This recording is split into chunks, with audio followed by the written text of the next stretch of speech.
Breaking news Solapur.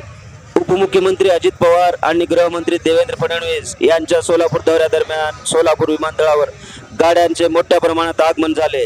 या दौऱ्याच्या निमित्ताने अनेक सरकारी अधिकारी, पत्रकार, स्थानिक नेते आणि समर्थक विमानतळावर उपस्थित होते। गाड्यांची गर्दी नियंत्रणामध्ये ठेवण्यासाठी विमानतळ प्रशासनाने विशेष असे व्यवस्थापन केले होते। वाहतुकीसाठी विमानतळाच्या प्रवेशद्वारावर सुरक्षेची कडक व्यवस्था करण्यात आली होती। वाहनांची पार्किंग व्यवस्था तसेच आगमन व निर्गमन प्रक्रियेचे योग्य नियोजन करून वाहतूक सुरळीत ठेवण्याचा प्रयत्न झाला। सर्व वाहन चालकांना ठराविक जागांवरती गाड्या उभ्या करण्याचे निर्देश देण्यात आले होते।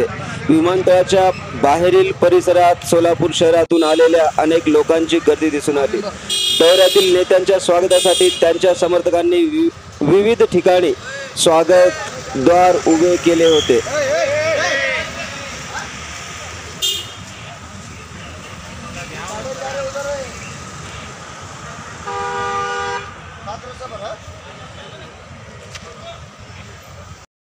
राज्याचे मुख्यमंत्री एकनाथ शिंदे यांचा नियोजित सोलापूर दौरा अचानक रद्द करण्यात आला आहे।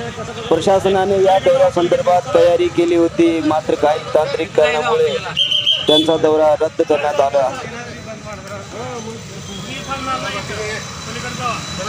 सर्व ताज्या घडामोडीसाठी NGTV वर्ल्ड लाईव्ह चॅनलला सबस्क्राईब करा।